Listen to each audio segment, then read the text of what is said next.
Good evening, ladies and gentlemen, and thank you for being with us for this public hearing this evening. Please hand in copies of your testimony to the clerk seated at the podium to my left and your right upon entering the room. Substitute speakers, please advise the clerk if you are a substitute speaker for your organization, and speakers will not be allowed to cede time to another speaker. Speakers in each group should come up together, sit at the witness table, and remain there until all have spoken and the council has asked questions of the group members. Before beginning your presentation, please state your name clearly for the record. You have 3 minutes to speak. A yellow light in front of you will come on when you have 30 seconds left in which to finish your presentation. A red light will come on when your time is up and will stay on should you run over. I will ask you to please stop. Chapter 19A of the Montgomery County Code requires a lobbyist to register with the Montgomery County Ethics Commission. You may be a lobbyist if you communicate with one or more officials or employees for the purpose of influencing executive, legislative, or administrative action, and you incur expenses or receive compensation. This is a public hearing on Bill 3319, Community Policing. This bill will set certain community policing guidelines, require the Montgomery County Police Department to make certain reports, make certain legislative findings, and generally amend the law governing policing. President Obama's Task Force report on 21st century policing recognizes the importance of community policing as a guiding philosophy for all stakeholders. Community policing emphasizes police partnerships with residents to make neighborhoods safer. A Public Safety Committee work session is tentatively scheduled for Thursday, February 13th. Persons wishing to submit additional material for the Council's consideration should do so before the close of business, February 7th, so that your views can be included in the material which staff will prepare for the Committee's consideration. If you would like to follow the progress of a Council bill, the Council website has a subscribe function. Go to the Council website and use the View Council Records and Legislative Updates link to learn how. And before we begin, I'm going to ask Councilmember Navarro to say a few words. Thank you, Mr. President. I really appreciate your willingness to let me just make a few remarks. I wanted to personally thank all my colleagues for signing on to the bill. It is really the right thing to do, and it begins to lay expectations for how our citizens should be treated. I'm proud of our work as a team in putting forward ideas for making our great police force even better and more responsive to our residents and taxpayers. This bill also provides an opportunity to have a conversation with our community about respectful and dignified ways of engagement on the part of those who are sworn to protect us. Community policing is really a philosophical approach that undergirds public safety. Working with my co-lead sponsor, Councilmember Craig Rice, I have sought to outline structural ways to ensure that our police officers are seen as invaluable assets and a welcome presence in all areas where our community members are. It bears repeating. Our county has changed, and we must make sure that in the 21st century, our policing strategies are aligned with and respectful of the cultural and social norms of our residents. As leaders, we have a moral and legal responsibility to set ground rules for the respectful and dignified engagement of our law enforcement officers with our residents. And we will do that. It is time to change the narrative of public safety from a deficit model to an asset model, and I believe that this bill as drafted contributes to that goal. Montgomery County, as I said, has changed, and this needs to be done, and it will be done right, with appropriate and robust input from populations historically impacted by police brutality and prejudice. Let there be no doubt about it, we're going to have policing that is responsive to our community, and we will need your help in deciding the parameters to make this possible. Just as with the Racial Equity and Social Justice Bill, I have received feedback from our community members about this draft, and I appreciate their engagement, and I will actively seek them out as we take into serious consideration the input. I sincerely look forward to working with everyone on producing a bill that is fair, equitable, and greatly improves on the status quo. And I appreciate the Public Safety Committee doing their due diligence, as we do with every bill, and consider any amendments that may be brought forward. Thank you, Council President. Thank you very much. The first panel is Vicki Porter, who's an individual, Rosalind Houston, individual, Linda Plummer from the Montgomery County NAACP, Shannon Arnold, an individual. Would you please come forward and to speak? Lillian Bolerian, individual, and Mark Pastor, an individual. The first person is Vicki Porter.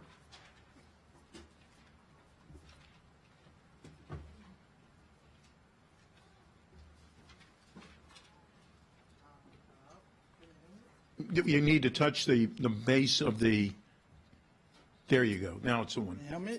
It's on. Okay, good evening. My name is Vicki Porter, and I'm speaking to you all as a person of color, POC. I am also down, as you can see, with the wonderful sign language interpreter who volunteered to be here with me to make sure I have communication as such. I've been questioning interpreters to stop me in and voice for me if at any time my speech is not clear. But that is neither here nor there. I'm here in front of you for a very important reason, as a concerned mother of a POC. As you know, yesterday was Martin Luther King Jr. holiday. In 1963, he gave his famous I Have a Dream speech at the National Mall in Washington, D.C. One line from his speech stood out to me, which is, quote, "Now is the time to lift our nation from the quicksand of racial injustice to the solid rock of brotherhood," unquote. Now, over 50 years later, with Montgomery County being the backyard of the nation's capital, we are looking at a bill that will increase police presence in schools, with the general claim that this effort will build positive trust and brotherhood between students and police. But this effort will result in negative results. POC student interaction with the police will be more stressful, as the school is already stressful enough, because they will worry about being accused about something that they did not do, primarily because of the color of the skin. Instead of investing in resources to build a strong network of supportive, caring adults, such as counselors, coaches, and parent volunteers, to give a sense of community and mental well-being for the students, the council is considering having police walk around school grounds with guns that can hurt and kill them. The simple solution has the potential to do the most harm. Now back to Dr. King in 1967, almost 5 years later after that famous speech. Dr. King wrote his last book entitled "Where Do They Go From Here? Child the Community." In that book, Dr. King knows that white people still have to believe that they themselves have so little to learn. He said that these are the deeper causes of contemporary operations between the races. Loose and easy language about equality, westernized resolution about brotherhood. For a prejudice on the ear, but for the Negro, there is the credibility gap that he cannot overlook. He remembers that with these. Yeah, thank you, but we do have your testimony, and we will read the rest All of right, it. thank you. Thank you very much. The next speaker is Rosalind Houston. Rosalind Houston. The next speaker is Linda Plummer. Good evening, Council President. Linda, touch the bottom. There we go. Good evening, Council President Katz and members of the County Council. Thank you for holding this hearing to receive testimony on Bill 33-19, a bill that would set certain community policing guidelines and require the Montgomery County Police Department to make certain reports. My name is Linda Plummer. I am testifying today on behalf of the Montgomery County branch of the National Association for the Advancement of Colored People, NAACP. For over 100 years, the NAACP has stood in the forefront of securing racial equality and civil rights for all. Here in Montgomery County, the NAACP has forged relationships with community and county leaders and elected officials to protect and promote the civil rights of every resident of this county, particularly African Americans and others whose voices are often marginalized and ignored in the corridors of power. As this county undertakes meaningful and significant efforts to address racial injustice and social equity, we must be mindful of the political unintended consequences of every piece of legislation to exacerbate existing inequities. Our concern centers around the language of the bill that would result in the expansion of the School Resource Officer SRO program. We understand that reasonable people may differ about the SRO program. For some parents, the presence of SROs in schools alleviates their concerns about school safety. Those parents will point to the brave actions of an SRO to stop a school shooter in Great Mills, Maryland. However, for many other parents, the presence of an SRO undermines the academic environment and permits the escalation of routine administrative discipline. Those parents will not forget the June 19, 2019 incident in which a Montgomery County school employee reported counterfeiting to the Montgomery County Police Department and Secret Service when a 10-year-old black child was playing with obviously toy money. Our interest in this bill is based on the fact that language in this bill may have on expanding or at least entrenching the school-to-prison pipeline. In November 2019, the Justice Policy Institute released a report that found that more of Maryland's prison population is black than any other state in the nation. While 30% of Maryland's population is African American, more than 70% of Maryland's prison population is black. That rate surpasses the rates in Mississippi, South Carolina, and Georgia. I think you have the remainder of my testimony. Thank you very much. The next speaker is Shannon Arnold. Good evening. This is Shannon Arnold. I have a different story. On October 16th of 2019, I had the luxury of taking a day off for my birthday. I headed home after work, well, half day from work. Saw my daughter had put in the alarm code wrong on our home. My teenage daughter got home, rushing in the house, put in the wrong alarm code, false alarm. I arrived to my house, Montgomery police are outside the house. An officer is outside my garage. I'm coming down the street, so I blow my horn to kind of say, I'm coming, let's make sure you don't think I'm a threat or anything. I get into my driveway. He circles the house, comes around the opposite side. I'm waving at him saying hi. He yells, "Who are you?" I said, "My name is Shannon Arnold. This is my home." I pull my license out, give it to him. He said, "I don't know who you are." I said, "Well, you're holding my license. Is your camera rolling?" Because he's yelling. He's getting a little belligerent right now. I said, "Who are you?" He said, "You know who I am." I don't know who he is, and I know my rights. If I ask you, if you're an officer, you have to identify yourself. He didn't. He only escalated the situation by telling me, don't blow my horn at him, watch how I speak to him, and a few other, choice sentences that kind of had me threatened, especially when he put his hand on his waist. And I said, "You have my license. I've identified myself. One, you haven't recognized that it's my birthday, so I'm probably not here doing anything hostile. Two, it's my address. So you're standing on my property and you're threatening and intimidating me rather than protecting and serving while I'm trying to figure out what's going on. Is my daughter safe?" The situation escalated even further with words from him. I asked if we needed to call his commander. He asked me, "I assume you don't want my help." At that point, I said, "No, I don't want your help." He turned to me and said, "You need to watch how you speak to me." Again, my civil rights are being violated. I have freedom of speech, life, liberty, and happiness, especially on my own property. So I made a complaint to Montgomery County.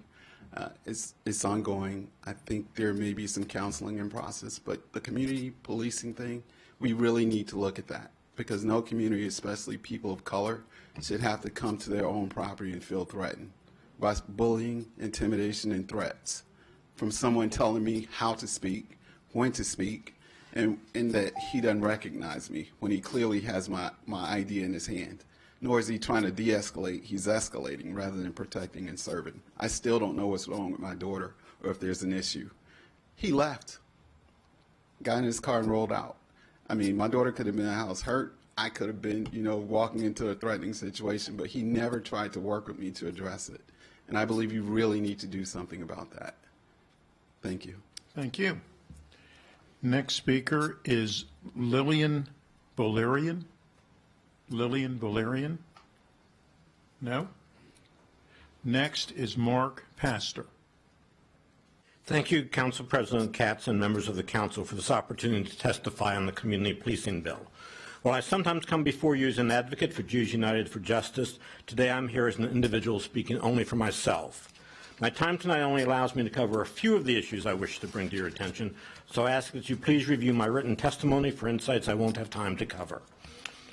When we make policy decisions by anecdote, it may feel good, it may feel like we're making the right action to move forward, but if one anecdote feels more compelling than another, or one appeals to my heart more, then our decisions may be contrary to the data, to the facts, to reality.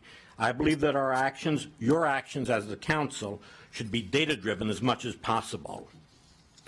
What does the data tell us about policing in Montgomery County? Not enough, in my view. Much of the data that would enable us to make informed decisions simply isn't being reported. Most of the amendments I am proposing tonight to make available the data necessary to make informed decisions about policing in the county. Is what we have today, in fact, congruent with the concepts of community policing? Is community policing working in Montgomery County? Is policing in Montgomery County equitable? The unfortunate fact is we don't know. We all have our anecdotes about MCPD, but again, anecdotes are not truth, are not proof.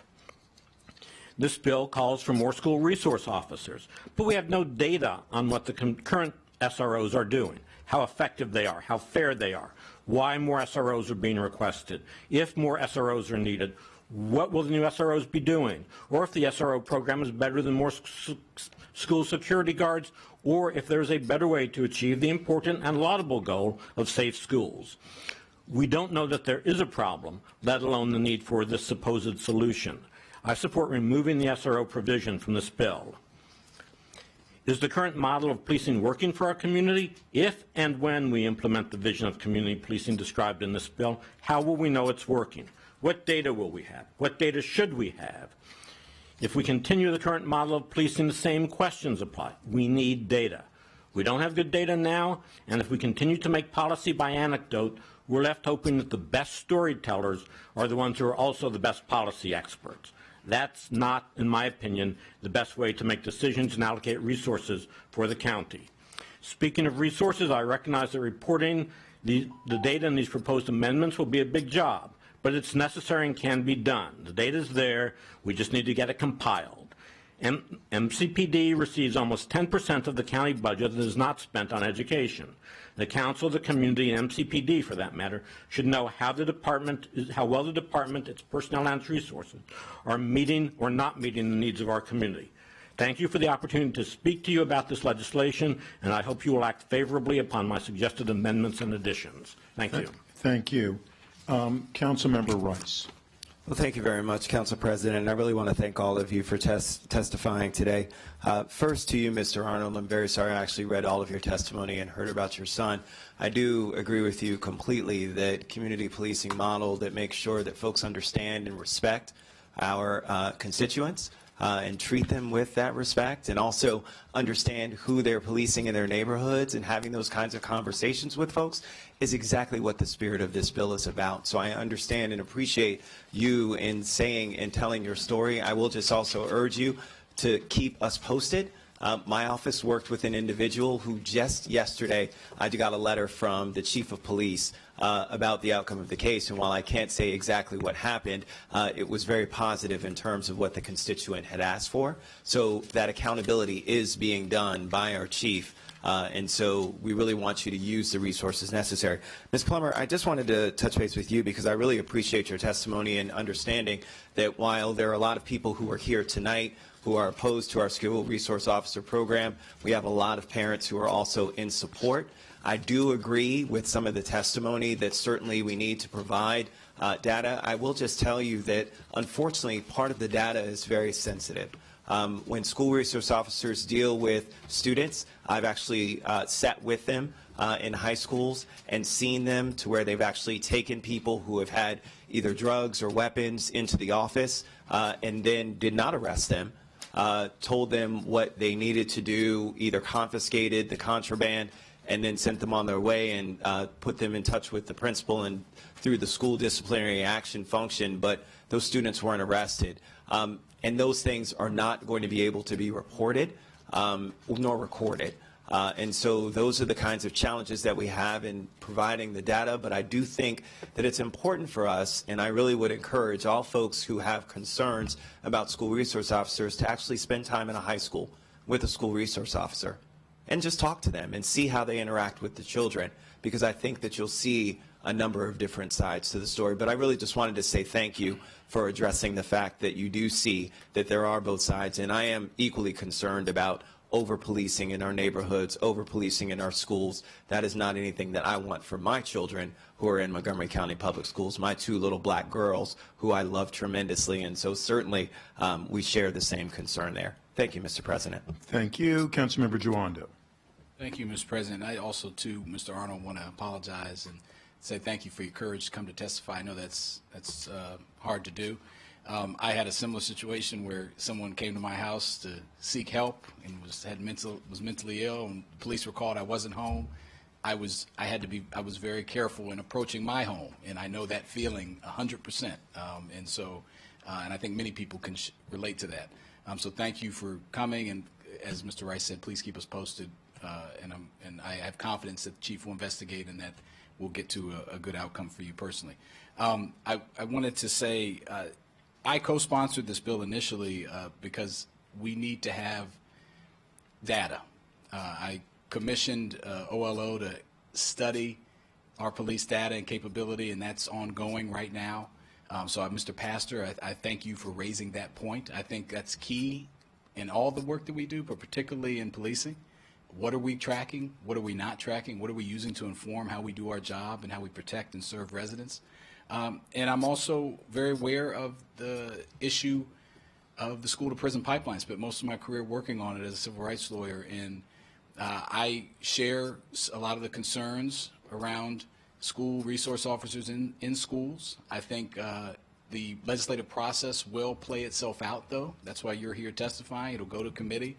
I think there's an opportunity for my colleagues and I to collectively change and improve this bill. So this is the first step in that process. And I certainly think the issue, like many of these signs and folks advocating tonight about counselors and mental health professionals, that is a key point. Many of us fought. I pushed really hard in the last budget to add additional therapists and counselors in the schools. I think when we're making budget decisions, we need to decide. It's one pot. Where does this money go? So that'll be something that we talk about, and I just appreciate everyone coming out in their advocacy. Thank you, Mr. President. Thank you. Thank you to the panel. The next panel is Stephen Lapham, who's an individual, Carlene Ponder from the Silver Spring Justice Coalition, Laurel Ho, individual, Gina McNeil, Showing Up for Racial Justice, Carol Ehrlich, individual, and Manuel Martinez Salgado from the LGBTQ Democrats of Montgomery County. The first speaker is Stephen Lapham. Thank you. I wish to begin by expressing gratitude to our counselors who've been working on the challenges of police reform and reforming practices and policies for some time. Thank you for creating the county's racial equity initiative. That's real work. I would like to thank my district counselor, Craig Rice. As I recall speaking up at a community forum 4 years ago, residents were describing abuse and brutality suffered at the hands of police. As I recall, Councilor Rice said to the large audience, "I need to hear about these incidents. Please come to my office if this happens to you." That's good government, striving to do the right thing. My plea today is simple and maybe a surprise. Please slow down. Please slow down. This bill is well-meaning, but it is rushed. Other speakers this evening will describe the flaws in this bill better than I can. I attend meetings of the Silver Spring Justice Coalition. Its press release tonight on this bill outlines the flaws in this bill very clearly. But I'm not generally discouraged. This all is a useful conversation that's going to clarify the real work before us. The new Police Advisory Commission has not yet even had time to constitute itself. Our hope is that the commissioners, who will represent the groups most impacted by police, will work with you, our counselors, and indeed with police officers, to gather information, to evaluate what's happening today, and then, only then, to make recommendations for reform. A Washington Post article from almost exactly 2 years ago is titled, "Putting More Cops in Schools Won't Make Schools Safer," and it will likely inflict a lot of harm. We don't need more police in schools. That is old thinking. Throw more police at every social problem. Instead, we need more nurses in schools, as the ratio of nurses to 100 students is dangerously low. Dangerously low. There's a flyer in my packet, and the Nurses Professional Association has, I think, given you that flyer too. Nurses and counselors are the frontline professionals trained to help you through difficult times. Students' conversations with police officers in a school setting can easily put that child in legal jeopardy. No lawyer advocate, no parent is present. Finally, I'm attaching a short essay entitled, "Does Administration Reward Police Abuse and Misconduct?" When officers are rewarded for generating ever higher arrest numbers, they hit the streets with an aggressive attitude that puts residents, especially people of color, at risk.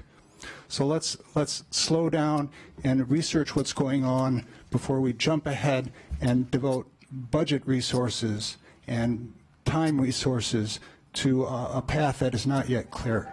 Thank you. Thank you. Next is Carleen Ponder. Hi, Carleen Ponder, and I'm actually testifying on behalf of the ACLU Montgomery County chapter, member of the Silver Spring Justice Coalition. The Montgomery County chapter of the ACLU of Maryland opposes the implementation of Bill 3319 for the following reasons. We specifically oppose the County Council's attempt to expand the School Resource Officer Program in recognition of its value to the community as read in the bill language. A recent study of school arrest data by Education Weekly, based on the most recent available data, which was 2013 and 2014 at the time, showed several disturbing results, including ones about our state and county. Nationally, the student arrest rate was about 140 per 10,000 enrolled students, but in Maryland, the rate was 217 per 10,000, and in Montgomery County, the rate was a whopping 322 per 10,000, well over double the national rate. Nationally, student arrest and referral rates are significantly related to the presence of SROs in schools. At the time this information was published, only 12% of Montgomery County public schools reported having SROs, compared to around 30% in Maryland and nationwide. Since then, the county has already expanded the SRO program into middle schools, and we are interested in seeing more recent data about this. Now we have learned that the incarceration of young black males in Maryland is the highest of any other state. That includes being higher than Mississippi, South Carolina, and Georgia, according to a 2019 report from the Justice Policy Institute. We urge the Council to table Bill 3319 until they have received research and recommendations from the newly established Policing Advisory Commission. We look forward to working with the bill sponsors on the Council, with our county executive, and with the Policing Advisory Commission to advance effective policy soon. We look forward to continuing to work together on these issues. Thank you.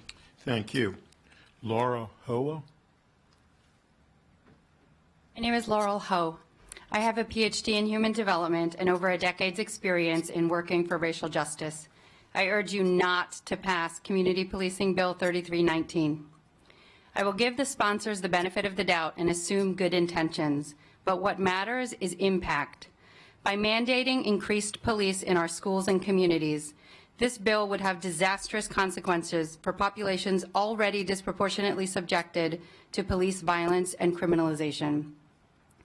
This bill goes against the massive amount of research showing how harmful increased policing is and how ineffective it is at reducing crime and making communities safer. I understand this may seem counterintuitive, since many people equate police with safety, but that is simply not what the data shows. Studies published in academic journals have found that decreasing proactive policing actually decreased crime, that community policing efforts around the country have had no effect on rates of crime, and that police violence, especially against Black, Indigenous, and Latinx people, has persisted. What we know from studies of community policing efforts over the last 25 years is that this is a failed policy idea. And once again, the Montgomery County Council is ignoring research and legislating failed policies that are costly and detrimental to marginalized populations without any substantive positive benefits. The timing of this bill concerns me as much as the content. Whether this was the conscious intention or not, trying to ram this bill through before the implementation of two pieces of recently passed legislation makes it seem like the council does not care what research says and only wants to pass policies based on their own agendas without consideration of proven harms. Those two pieces of legislation are the Racial Equity Act and the Policing Advisory Commission. Once the Racial Equity Act goes into effect, every bill will be required to have a racial equity impact analysis. Trying to push this bill through before that is enacted makes it seem like you know the equity analysis would be disastrous and counter to the policies you're pushing, but you want to create these policies anyway, despite the damaging impact on marginalized populations. I also can't figure out why this bill was introduced before the nascent Policing Advisory Commission has had a chance to present research and recommendations on best practices, which is its stated purpose. Do you want your policies to be informed by research? Is that commission just window dressing and you don't intend to act on their recommendations, so that's why you're not waiting to hear them? This bill is procedurally out of order, lacks necessary research and equity analysis, and should be withdrawn or tabled until the council's previously passed bills have been implemented. Thank you. Thank you. Gina McNeil.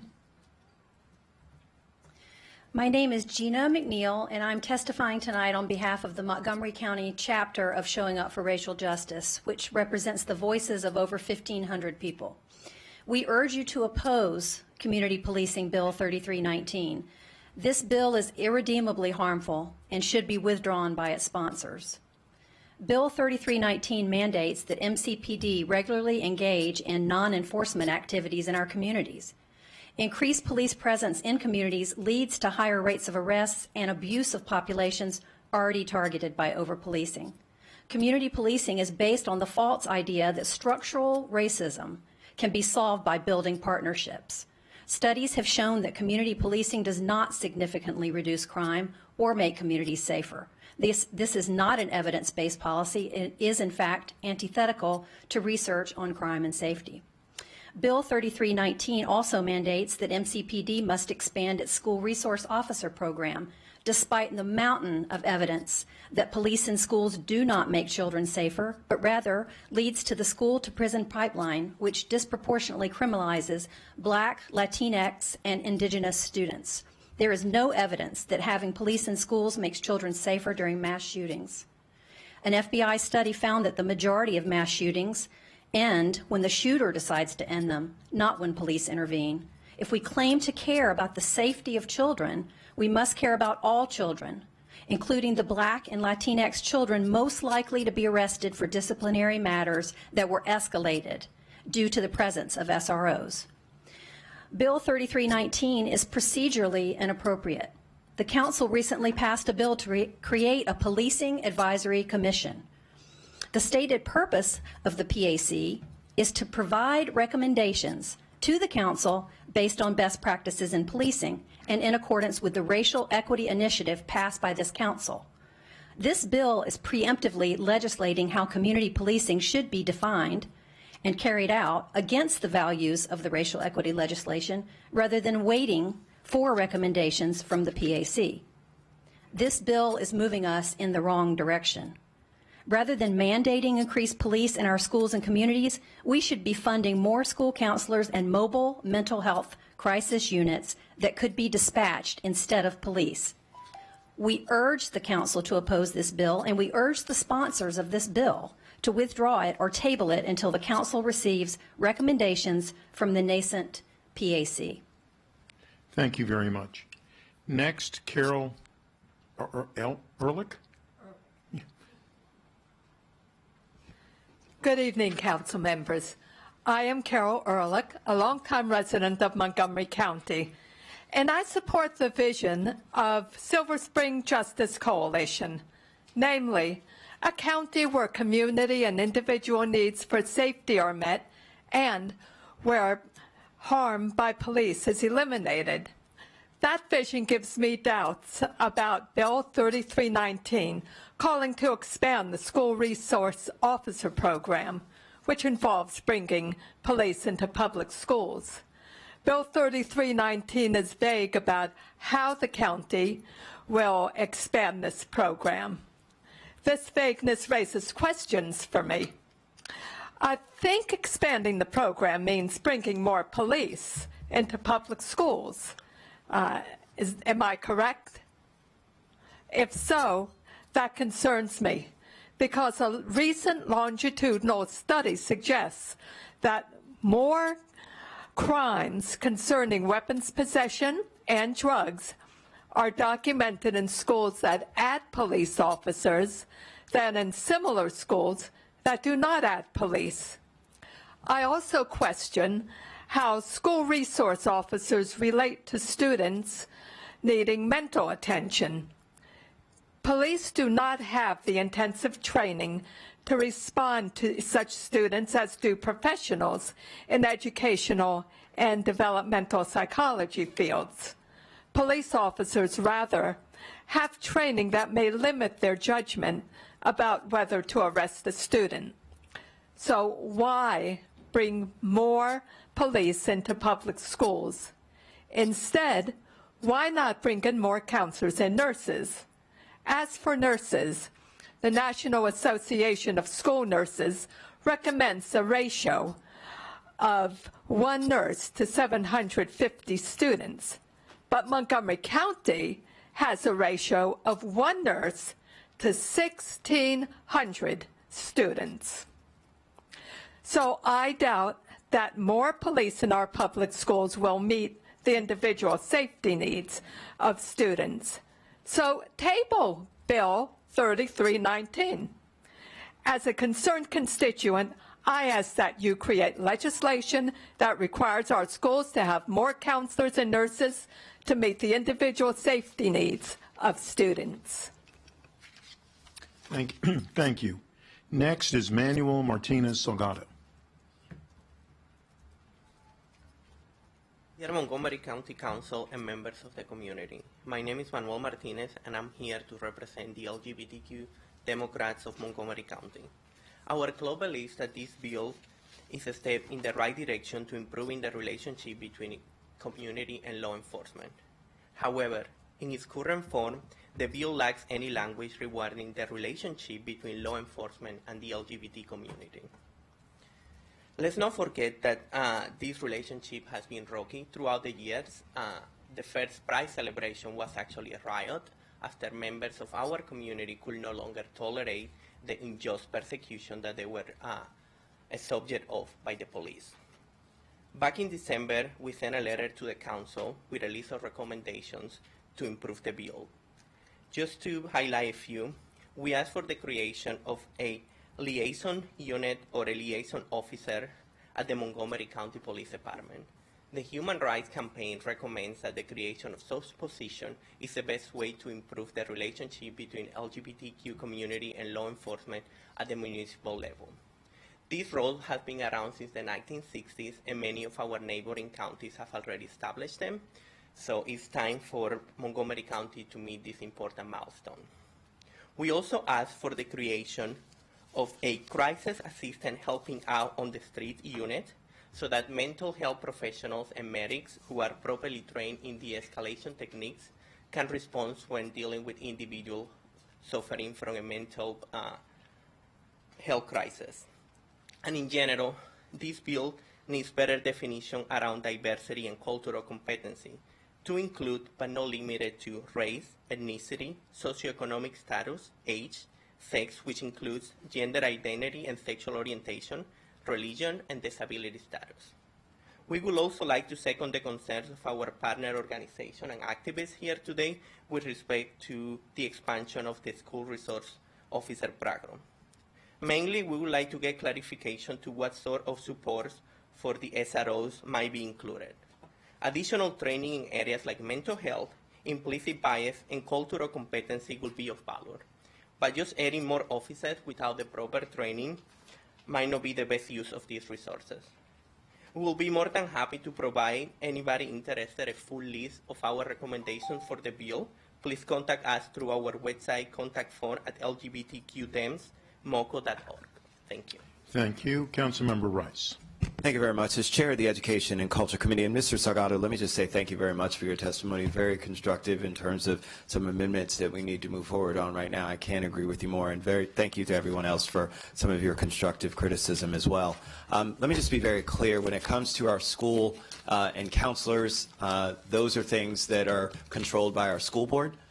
We have no say-so over it. Our school board is actually a state entity, and so they are the ones that control our counselors. We have continued to work with our school system partners to make sure that they increase the number of counselors each year. And when it comes to our school nurses, it was both Councilmember Al Bernos and myself who actually wrote a letter to the county executive back in April asking the county executive to send over a supplemental for additional nurses. The county executive did not respond with sending over supplementals. So this council did what it could in terms of the limited means that we have in our budget and actually passed unanimously to add school nurses, 6 school nurses to the cohort, of which our school nursing population was very appreciative of. We certainly need to do more, and I would hope that everyone who's here holding up signs and asking for additional nurses will write a letter or make a phone call to our county executive and ask that they place school nurses in this year's budget. Thank you. Thank you very much, and thank you to this panel. The next panel is Tiffany Kelly, an individual, Michael Rubin, individual, Seth Grimes, Tacoma Park Mobilization, Hashim Jabbar, Racial Justice Now, Kay Henry, individual, and Shua Wang, an individual. The first person to speak is Tiffany Kelly.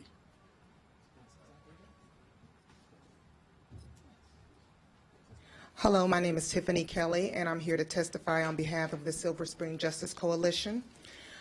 I don't expect to change your minds, at least not in one testimony. What I do expect is that I can convince you to be curious and open your minds to what I see and feel every waking day of my existence, to feel some of the torture I have felt for the last 11 years of my 44-year existence in parenting a young black male child. I was a child with complex needs, a dual exceptionality we would call it today. But back then, I was considered smart but unmotivated.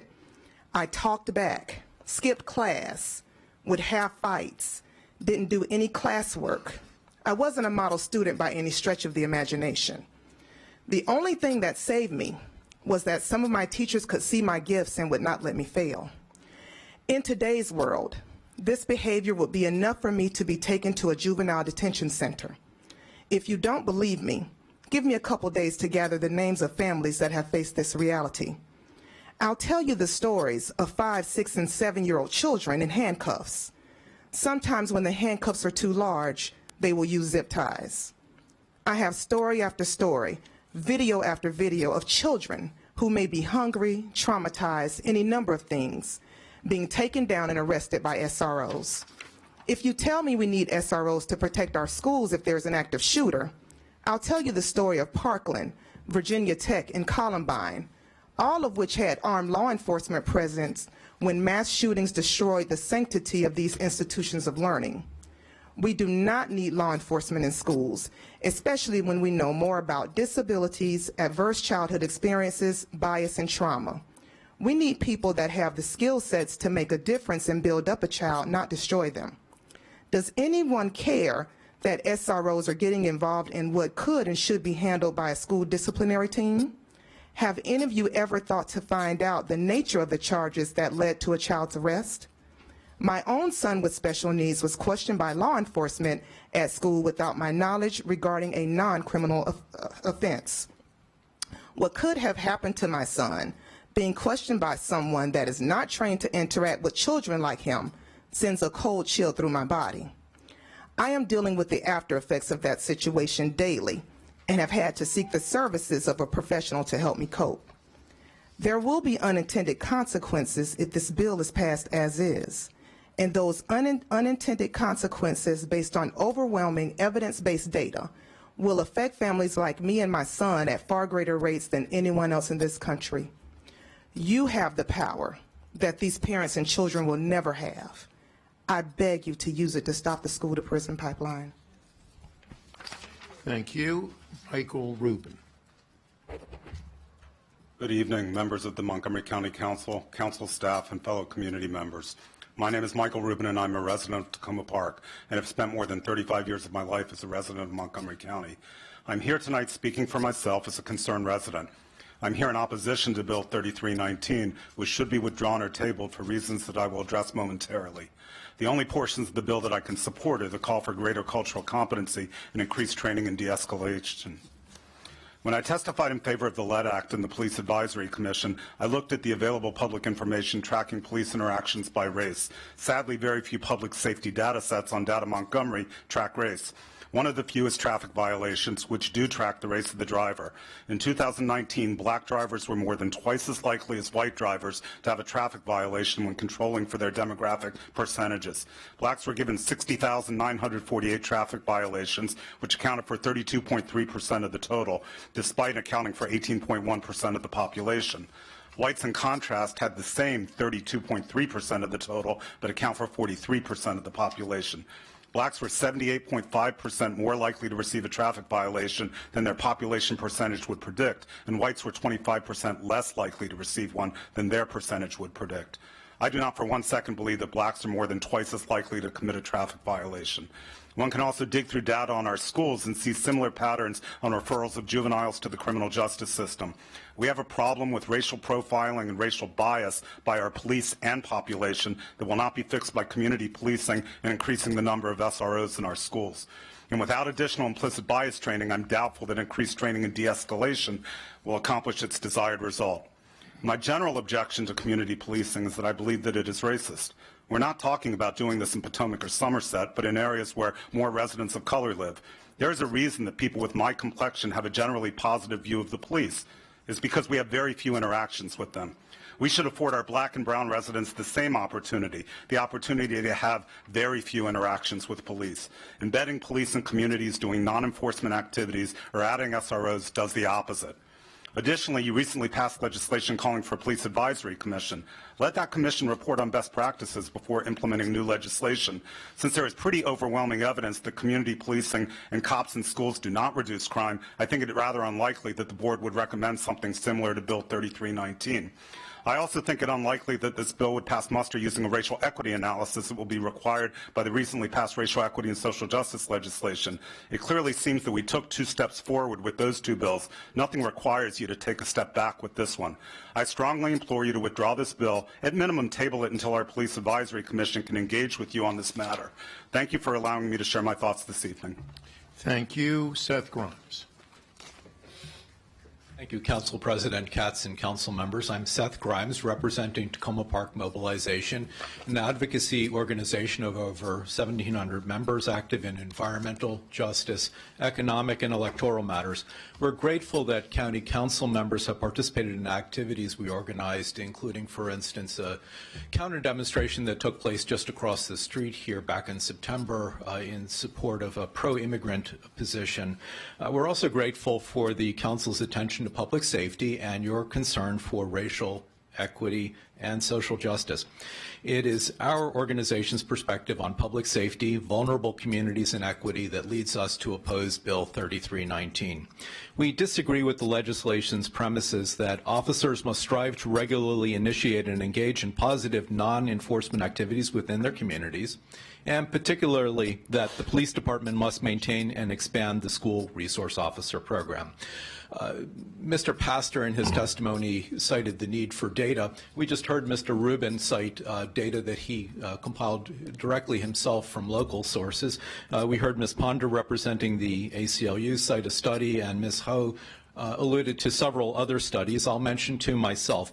In April 2017, ACLU white paper, Bullies in Blue, Origins and Consequences of School Policing, and here's a condensed quote, sheds light on the negative consequences of the increasing role of police and links it to both the drivers of punitive criminal justice policies and mass incarceration nationwide. The report traces a line back to the struggle to end Jim Crow segregation and challenges assumptions that the function of police in schools is to protect children. Police are police, and in schools they will act as police, criminalizing our kids. A 2015 Washington University Law Review study, again a condensed quote, draws on recent restricted data. There is data available, Councilmember Rice, from U.S. Department of Education, revealing that a police officer's regular presence at a school is predictive of greater odds that school officials refer students to law enforcement for various offenses, including lower-level offenses. The consequences are severe, particularly for students of color. Therefore, lawmakers and school officials should consider alternative methods to create safer learning environments. This is precisely what we ask you to do. Fund school nurses, mental health and wraparound services, foster supportive school community relationships, promote social and emotional learning and restorative justice. These are solutions we should strive for. We ask you to set aside Bill 3319 and defer further action, which could include a reexamination of community policing in light of local Montgomery County concerns and data based on evidence until the Policing Advisory Commission has had a chance to examine our proposal, our approach to public and school safety. Please set aside Bill 3319. Thank you. Hashim Jabbar. Giving honor and praise to the one true and living God. Greetings, Council Member and County Executive Mark Ehrlich. I am Hashim Jabbar, and I reside in Silver Spring with my wife and two children who attend MCPS. I also work with Racial Justice Now DMV chapter and the Silver Spring Social Justice Coalition. The Racial Justice Now chapter mission is to dismantle structural and institutional anti-black racism in all areas of people activity, with a primary focus is on the institution of education and lifting up the voices of disempowered black parents and children. Racial Justice Now is dedicated to ending the school-to-prison pipeline and focuses specifically on holding institutions accountable to equitable distribution of resources and services to black people.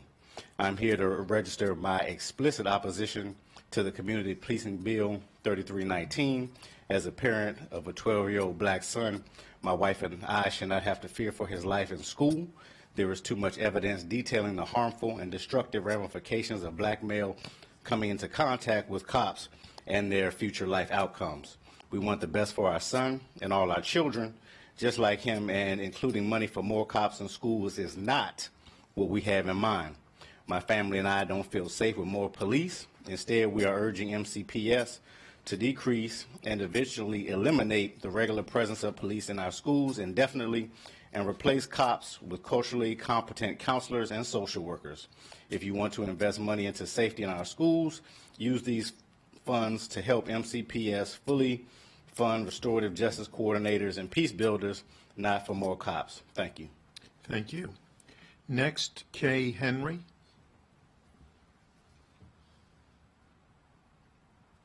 As a mother of two special needs children and a former Montgomery County public school teacher, I'm here to plead that you do not pass this bill. Putting more police officers in school would actually put many children and teenagers in danger. I am terrified of what it would mean for my children. We should be using funds to put more counselors in schools instead. Both my children have diagnoses related to emotional regulation and social awareness. Both of them can behave inappropriately. Teachers like me have extensive training in child development and strategies to deal with behavior challenges in special needs students. Counselors have even more training in providing emotional support for children and teens. Police officers simply do not have the same training at all. If a student is misbehaving, a teacher's commitment and responsibility is to doing what is best for that student and the other students in the class. Counselors and teachers care about why a child is having trouble. A police officer's first priority is establishing and maintaining order in a matter of minutes.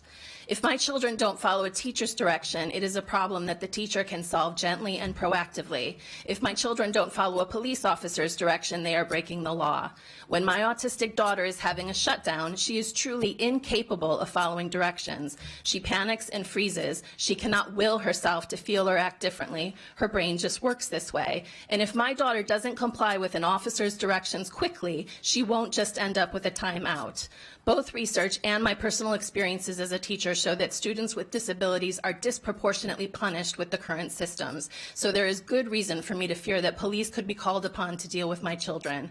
There have been horrifying examples of school resource officers abusing young people, including SROs in Maryland. We'd like to think things like this would not happen in Montgomery County, but the police chief himself confirms that we have seen bad examples of escalation here. When you put an armed police officer in my child's school, it's as if my child can be forced to play Simon Says with Simon aiming a gun at her and shouting at her. If she gets confused and doesn't obey correctly, Simon can slam her into a wall or put her in a chokehold or keep her handcuffed alone in a room. SROs have done all of these things to children.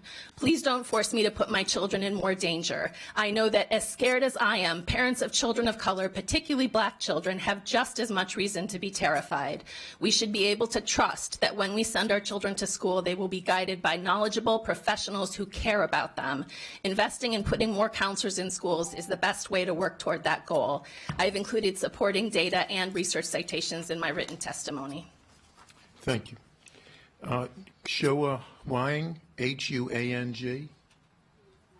No? Thank you very much. Councilmember Reamer.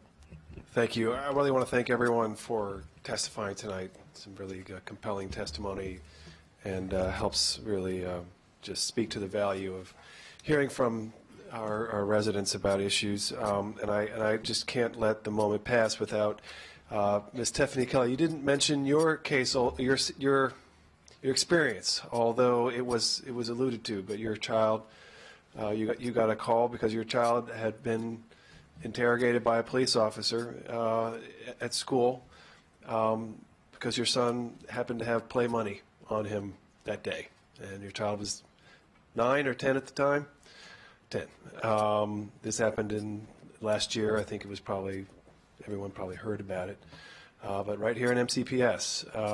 And certainly I want to thank you for having the courage and the wherewithal to reach out immediately and ensure that MCPS, working with your elected officials, that MCPS would identify that as a problem and would seek to operationalize a different approach.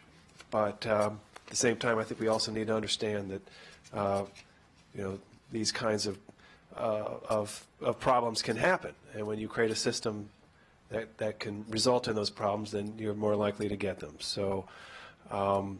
It was a powerful experience for me I thought a lot about my son, or my two sons, and the fact that one of them, leaving the house in the morning with play money, and what it would be like to be interrogated by a police officer as though I was potentially a criminal.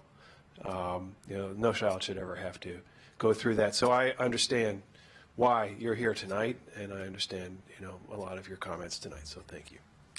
Thank you, and thank you to the panel. The final panel this evening is only two people, and it's Sydney Collins, an individual, and Joe St. George, an individual.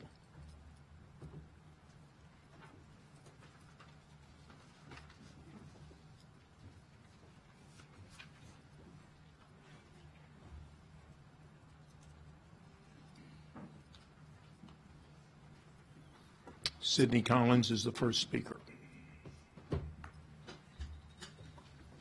Hello, my name is Sydney Collins, and I'm an alumna of MCPS. I graduated from Walter Johnson High School in 2014. So I come to you as a former student of MCPS, and I also come to you as an individual who lives in Bethesda, Maryland currently, and who has lived in the county for almost my entire life. So I have a list of things that I find that I take issue with this bill. I urge you not to pass the bill. I urge you to table it. I do not find that this bill is, I apologize, but I don't find that it is very well written, very clear. It seems very vague. I want to say, for example, you cannot talk about police reform without actually mentioning racism and anti-racism. This bill does not mention racism anywhere. It only talks about cultural complacency, cultural competency. I think also that that students do not need police officers in their schools. I know that we didn't need it. I know that we didn't want it. I know that students formed a lot more meaningful relationships with security guards instead of armed, uniformed police officers. I think that the county should consider replacing police officers with a combination of unarmed security guards and counselors, therapists, psychologists, and/or social workers. Students need to receive empathy, trust, and kindness from adults, not suspicion, policing, and fear, and especially students of color. I want to reiterate everything that every non-white person has said before me, and as well as all of the other white folks, but I think the non-white folks who have testified before me, this bill directly affects them and directly affects their children. I think that under the financial impact statement, item number 7 has an estimate of staff time needed to implement the bill and only allocates 8 hours of training for internal bias per officer. I don't think you can learn about anti-racism in 8 hours. I studied American Studies at Dickinson College. I learned about anti-racism and structural racism for 4 years, and I'm still very uneducated. I also think that the county should consider collaborating with the Racial Equity Institute for comprehensive workshops on internalized racism and bias. I think that I would also like to expand point 1F of section reporting requirements, which states that MCPD must report the number of incidents of use of force that resulted in the transport of a civilian to a hospital by an emergency vehicle when the injury occurred as a direct result of an officer's actions. I believe that the county executive and council deserve to know about all incidents of force, not just those that result in the victim's hospitalization. And I just don't think that armed and uniformed law enforcement officers should form part of a student's educational experience ever. It just promotes an atmosphere of fear. Thank you. Joe St. George. You need to, yeah, there we go. Good evening, Council. Thank you so much for all the work that you are doing in making these efforts to bring about reforms with our police departments and care for our children. I come in full support of the Silver Spring Justice Coalition opposition. They outline the very important details that I think that this committee or this council is aware of, but I come mainly to bring context. We've talked a lot about the impact on Black and brown children. Well, I want to give you an example of what happened to a 13-year-old at Montgomery Village Junior High involving a resource officer and a police officer. And this occurred when I was legal redress chair for the NAACP Montgomery County branch, and I served as the pro bono assistant to this 13-year-old and his family, African-American male, who in February 2016 was wrongly accused by the vice principal of his school of committing a cyber crime. She went to this young man, called the resource officer, told the resource officer to get this child out of the lunchroom. He yelled at this child, told him to go into a room, and then the vice principal then interrogated him and accused him of committing a cyber crime against another kid at Francis Scott Key. The officer stood over this child, and the principal continued to say, "You did this was wrong, and you need to write a letter." Well, the child was very intimidated by the officer who was standing over him and the principal who was making these allegations against him. He wrote a "I'm sorry" letter to an unknown student. The vice principal had never provided any evidence that the event ever occurred. The parent was told after the fact that this interrogation occurred, and the child was forced to write this letter, forced with the pressure of this officer standing over this child. 3 months later, after the child graduated from the junior high school in June, the mother receives a call claiming again that this child committed another cybercrime, but this time against the principal of the school. And the vice principal went to the principal with printed document saying, this child sent me 19 emails saying, I want to suck your toes and lick your face. And the principal immediately called that parent and said the child will be expelled for 40 days. Now, mind you, this event allegedly occurred after the child graduated. Long story short, that vice principal called the police on this child, made a report, and on the video cam, what was shown was that this officer, who was there to get a report but investigate the incident, asked the principal about these alleged emails. Asked her, is that the computer that you got the emails on? Yes, but never opened up the computer or asked this vice principal whether or not there was any evidence on the computer. Long story short, this child had to stand trial. We got the child out, but then he was still expelled for 40 days. Two officers did this child Thank you very much. wrong. Thank you. This concludes the public hearing. The Public Safety Committee work session is tentatively scheduled for Thursday, February 13th. Persons wishing to submit additional material to the for the council's consideration should do so before the close of business February 7th, so that your views can be included in the material, which staff will prepare for the committee's consideration. If you'd like to follow the progress of the council bill, the council website has a subscribe function. Go to the council website and use the View Council Records and Legislative Updates link to learn how. Thank you very much for being with us. We are adjourned.